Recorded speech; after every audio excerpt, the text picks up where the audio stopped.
2011, astrophysicists were not able to confidently report this phenomenon of stars falling into black holes, but now they can.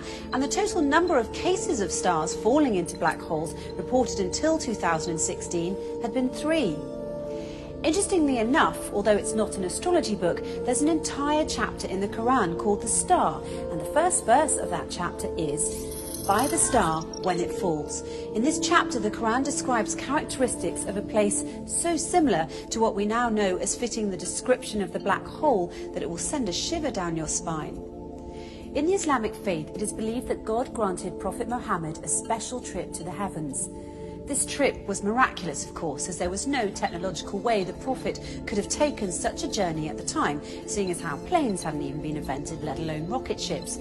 Nonetheless, if you study this miraculous night journey closely, you'll find that there are many clues to prove that this incredible journey did indeed occur. Not only that, where it took place turns out to be of great interest too, because astonishingly enough, the description of the area the Prophet ascended to matches the characteristics of what we now know about the black hole. So let's look at what we now know about the black hole through the recent discoveries of science and compare it to the mysterious area the Quran describes in its pages as part of this miraculous night journey the Prophet took.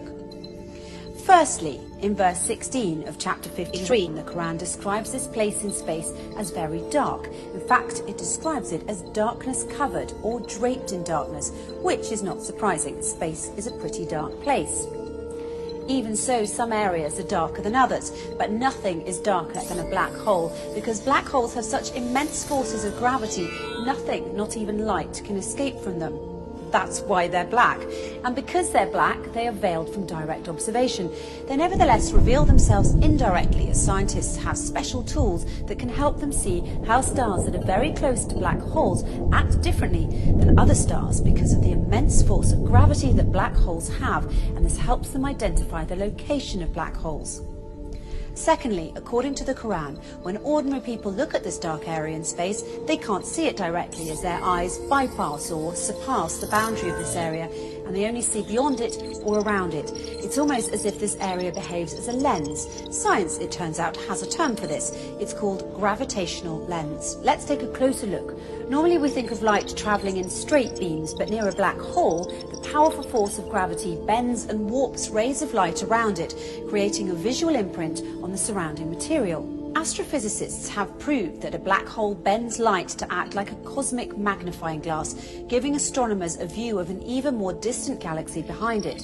And this, my friends, is what we call a gravitational lens.